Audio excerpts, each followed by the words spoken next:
Hi hello ವೀಕ್ಷಕರೇ, welcome back to my YouTube channel. ಹೇಗಿದ್ದೀರಾ ಎಲ್ಲರೂ? ಐ ಹೋಪ್ ಎಲ್ಲರೂ ಕೂಡ ಚೆನ್ನಾಗಿದ್ದೀರಾ ಅಂತ ಅಂದ್ಕೊಂಡು ಇವತ್ತಿನ ಈ ಒಂದು ವಿಡಿಯೋನ ಶುರು ಮಾಡ್ತಾ ಇದ್ದೀನಿ. ಐ ಹೋಪ್ ನಿಮ್ಮೆಲ್ಲರಿಗೂ ಕೂಡ ನನ್ನ ಈ ಒಂದು ವಿಡಿಯೋ ಇಷ್ಟ ಆಗಬಹುದು ಅಂತ ಅಂದ್ಕೊಂಡಿದ್ದೀನಿ. ವಿಡಿಯೋ ಪೂರ್ತಿಯಾಗಿ ನೋಡಿ ಸ್ನೇಹಿತರೆ. ಇಷ್ಟ ಆದರೆ ಪ್ಲೀಸ್ ವಿಡಿಯೋಗೊಂದು ಲೈಕ್ ಮಾಡಿ, ಶೇರ್ ಮಾಡಿ, ಕಮೆಂಟ್ ಮಾಡಿ. ಹಾಗೆ ತಪ್ಪದೆ ನಮ್ಮ ಯೂಟ್ಯೂಬ್ ಚಾನಲ್ನ ಸಬ್ಸ್ಕ್ರೈಬ್ ಮಾಡ್ಕೊಂಡು ಸಪೋರ್ಟ್ ಮಾಡೋದನ್ನು ಮರಿಬೇಡಿ ಸ್ನೇಹಿತರೆ. ಬನ್ನಿ ಹಾಗಾದರೆ ಇವತ್ತಿನ ಈ ಒಂದು ವಿಡಿಯೋನ ಶುರು ಮಾಡೋಣ.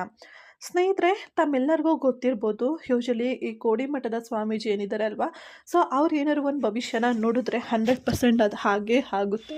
ಸೊ ಅದು ಎಲ್ಲರಿಗೂ ಗೊತ್ತಿರುವಂತಹ ವಿಚಾರ. ತುಂಬ ಜನ ಕೂಡ ಅದನ್ನು ನಂಬ್ತಾರೆ, ಈವನ್ ಪ್ರಾಕ್ಟಿಕಲಿ ಅದು ಆಗಿರೋದು ಕೂಡ.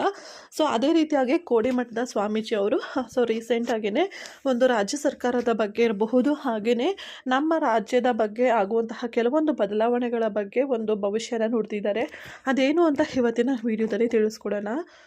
ಊಹಿಸಲಾಗದ ದುಃಖ ಬರಲಿದೆ, ಜನವರಿ ಒಳಗೆ ದೊಡ್ಡ ಗಂಡಾಂತರ ಇರಲಿದೆ ಎಂದು ಕೋಡಿಮಠದ ಶ್ರೀ ಶಿವಾನಂದ ಶಿವಯೋಗಿ ರಾಜೇಂದ್ರ ಸ್ವಾಮೀಜಿಯವರು ಭವಿಷ್ಯನ ನುಡಿದಿದ್ದಾರೆ.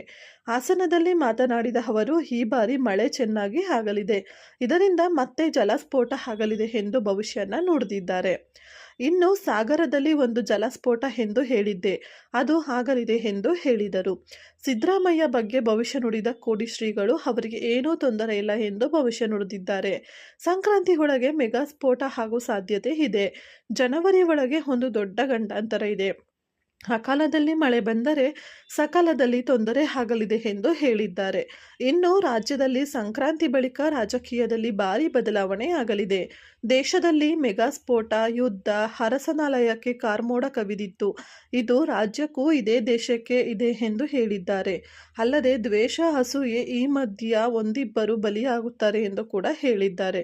ಸೊ ಅದು ಯಾರು ಬಲಿ ಆಗ್ತಾರೆ ಏನು, ಹಾಗೆಯೇ ಇನ್ನು ಮಳೆ ಕೂಡ ಇವತ್ತು ಜಾಸ್ತಿ ಆಗ್ತಾ ಇದೆ. ಸೊ ಇದರಿಂದ ಇನ್ನೂ ಏನೇನೆಲ್ಲ ತೊಂದರೆಗಳು ಉಂಟಾಗಬಹುದು ಅಂತ ಇವ್ರು ಹೇಳಿರುವಂತಹ ಈ ಒಂದು ಭವಿಷ್ಯವಾಣಿಯಿಂದಲೇ ಗೊತ್ತಾಗ್ತಾ ಇದೆ ಅಂತಲೇ ಹೇಳ್ಬೋದು ಸ್ನೇಹಿತರೆ. ಏನೇ ಇರಲಿ, ಭವಿಷ್ಯ ನುಡ್ತಿದ್ದಾರೆ ಅಂತ ಅಂದಮೇಲೆ ಅದು ಹಾಗೆ ಆಗುತ್ತೆ.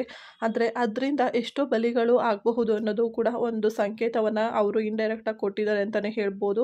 ಸೊ ನೋಡಬೇಕು ಈ ಸಲ ನಮ್ಮ ರಾಜ್ಯದಲ್ಲಿ ಏನೆಲ್ಲ ಬದಲಾವಣೆಗಳಾಗುತ್ತೆ, ಯಾವ ರೀತಿ ಮಳೆಯ ಆರ್ಭಟದಿಂದ ತೊಂದರೆಗಳನ್ನ ಅನುಭವಿಸ್ತೀವಿ, ಅದೆಲ್ಲದನ್ನು ಕೂಡ ಕಾದು ನೋಡಬೇಕಾಗಿದೆ ಸ್ನೇಹಿತರೆ. ಇಷ್ಟ ಹೇಳ್ತಾ ಇವತ್ತಿನ ಈ ಒಂದು ವಿಡಿಯೋನ ಮುಗಿಸ್ತಿದ್ದೀನಿ. ಐ ಹೋಪ್ ಈ ಒಂದು ವಿಡಿಯೋ ತಮ್ಮೆಲ್ಲರಿಗೂ ಯೂಸ್ಫುಲ್ ಆಗಿರ್ಬೋದು ಅಂತ ಅಂದ್ಕೊಳ್ತೀನಿ. ಯೂಸ್ಫುಲ್ ಆಗಿದ್ರೆ ಪ್ಲೀಸ್ ಮಿಸ್ ಮಾಡದೆ ಲೈಕ್ ಮಾಡಿ, ಶೇರ್ ಮಾಡಿ, ಕಮೆಂಟ್ ಮಾಡಿ. Thank you so much for watching. Take care. Bye.